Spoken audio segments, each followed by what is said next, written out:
Trans-Hab behind you, and that's a mock-up. The big blue thing over there is a mock-up of the Trans-Hab. Trans-Hab is an inflatable structure that we're planning on using on the space station in place of the habitation module to be deployed in a few years. There's some budget concern, but we'll figure that out, I hope. We're also planning on using this inflatable module as a Mars transportation module, hence its name, Trans-Hab. The Trans-Hab is unique from every other manned spacecraft NASA has ever had because it inflates. It won't be full size when we put it in orbit. It will be the size of about that central core. You see the white ring up at the top? Just a little bit bigger than that will be the size of the Trans-Hab module. Small enough to fit into a space shuttle payload bay. The space shuttle payload bay is 15 foot in diameter. How about a payload is 15 foot in diameter and up to 55 feet long? The Trans-Hab module will be about that size, the size of a school bus. When it expands out, as you can see, it will be about 35 feet across. The outer layer, the inflatable layer, is made of layered beta cloth and multi-layer insulation that provides micrometeorite and orbital debris protection, and also provides a pressure vessel for the crew inside the Trans-Hab. The cables will all be, and the wires and the plumbing will all be routed on the inside and will route utilities out to the outside ring using this inflatable structure. So most of the utilities and equipment and electronics will be on the inside. Now this structure will provide much more value than is currently baselined in the space station program. We're hoping that the Trans-Hab as an experimental program will be incorporated into the space station program if Congress lets us do that.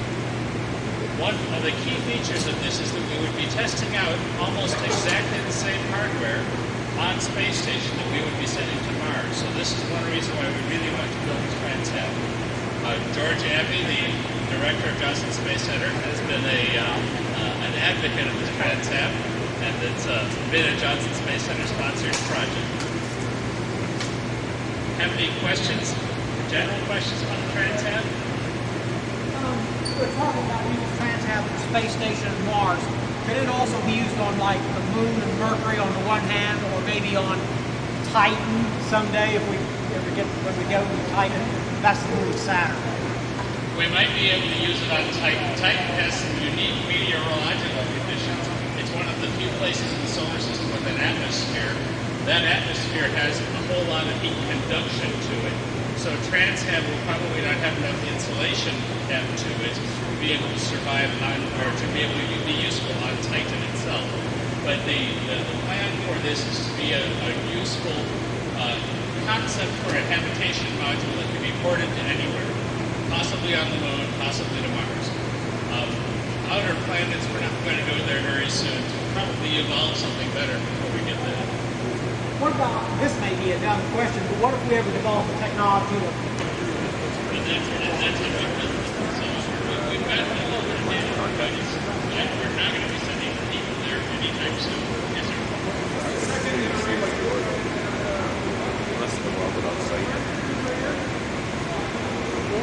This is sometimes the moon gets a little bit hotter than that during the middle of the long lunar day.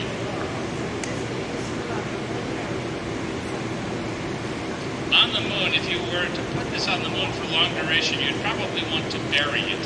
You'd probably want to bury it in lunar regolith to provide not only thermal insulation, but also radiation protection. But it does provide the pressure vessel, a large pressure vessel, given the size of the payload when it starts. That's the real advantage of the inflatables. Along the lines of the radiation protection, what's the radiation protection Trans-Hab versus the normal habitation module on the space station? It's pretty much similar to the normal habitation module on the space station. The Trans-Hab concept with the inflatable bladder, we're going to be doing water storage, a lot of water storage toward the outside of the Trans-Hab, depending on how the engineering works out.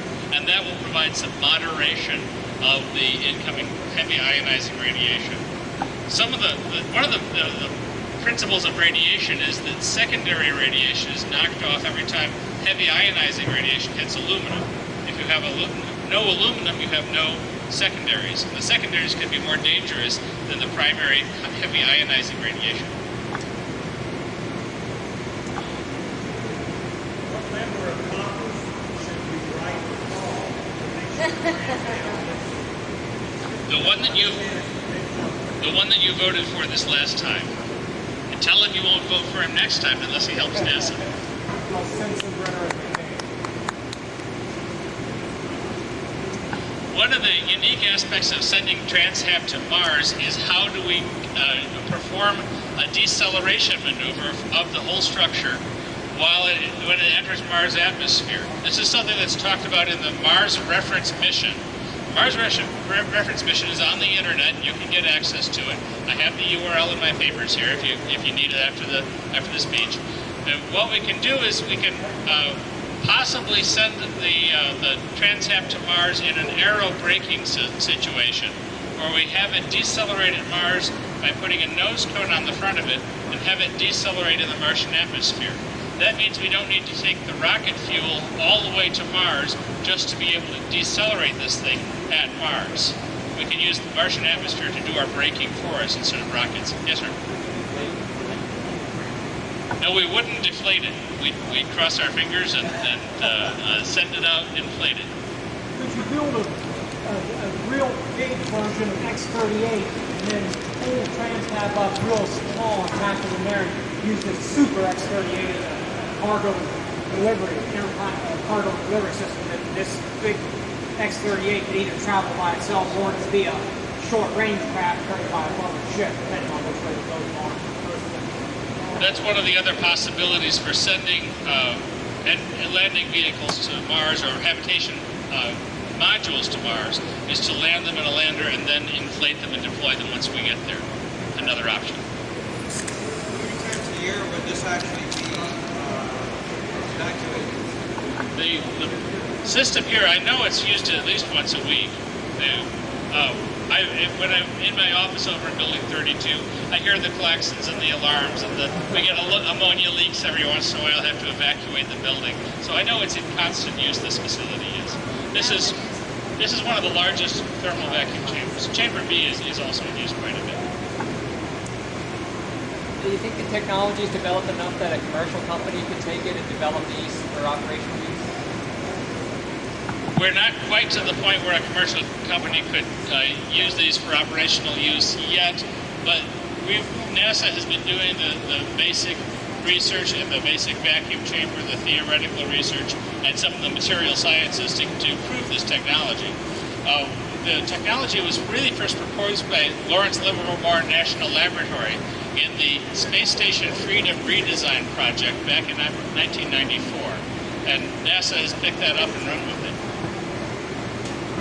The ammonia that your safety warning signs refer to, like evacuate in case of ammonia, what is the ammonia used for?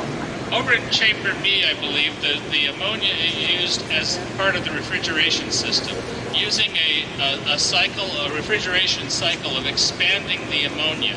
That, when you expand a gas, it makes it lose heat. You can, and then when you compress it again, we compress it again and radiate the heat to the outside world. Just simply using ammonia instead of Freon. When you get down low enough in the temperature cycle, you have to start using ammonia. Then you get low enough in the temperature process that ammonia doesn't work anymore, and you have to start using other means, liquid nitrogen, liquid helium. I was wondering if tourists are brought in these buildings only when the workers are elsewhere and not busy investigators. Basically, that's true. The tourists are sometimes banned from the building. Like I said, this is the first time in about 6 months I've been in this building because of that. It's just the first time one of the people in the church are being one of the guides as well. All of JSC is a working facility. Every building you see on site here, people are actually using these facilities. So there's no overhead, I mean, fancy how you do it, but you're actually using overhead crane facility to bring heavier objects into the vacuum chamber. Is there a way of raising it? Yes, if you'll notice this very large door behind us, we actually take a portable crane and drive it into the building. We have had such large objects as the entire lunar module lander, including the ascent module and the descent module. And if you look on the way out, if you look at the pictures on the wall to your left, you'll see some pictures of some really, really big things inside our chamber here. The chamber here got a fresh coat of paint, and it starred prominently in the recent movie Armageddon. We had people. I was lined up with a bunch of the other employees on the catwalk up there, looking down at the movie stars. And they were thrilled to meet the rocket scientists, and we were thrilled to meet the movie stars. It was really fun. Remember, it's about a 15-minute little blurb. They're in their spacesuits in the center of the chamber, and then you see the big 40-foot door shut. That's the scene. It's only about not even 15 minutes long. But they had some really cool-looking spacesuits. And they put them under a vacuum too, like that. No, they did not put those under vacuum. They were just costumes. We got a chance to take a look at the spacesuits. They were pretty cool costumes, though. Thank you very much. Thank you.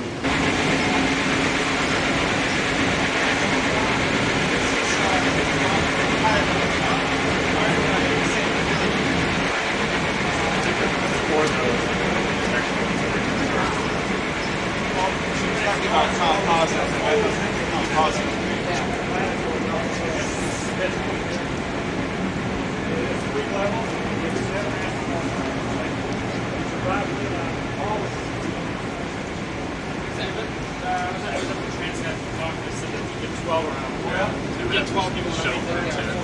But they only have a lifeboat for three in the Soyuz.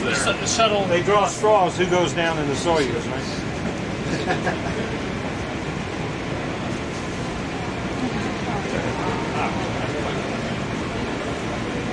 Which room did the current?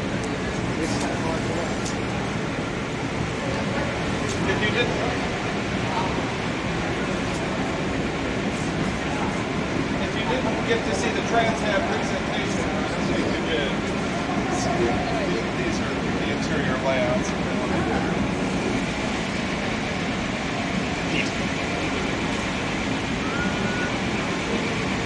Best part about it is it's totally. Oh, I'm sorry. Best part about it is it's totally modular. You know, I mean, it's totally what? Totally modular. You don't like this? You want the kitchen on the first floor? Okay. Move it. Yeah. Yeah. You know, I mean, you probably could move it all around in orbit, but They're planning a tall area as well as a looks like it's right from here to over there. Yeah, half of it open to wardroom below.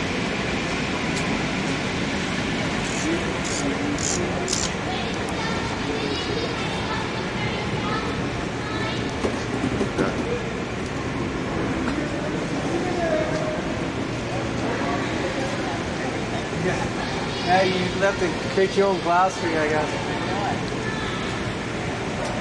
That's actually quite a. Remember when they had the spaceship burn up on the cave back in 1967? You had to technically they had to bring in fire marshals for that county. They said it took 3 months to go.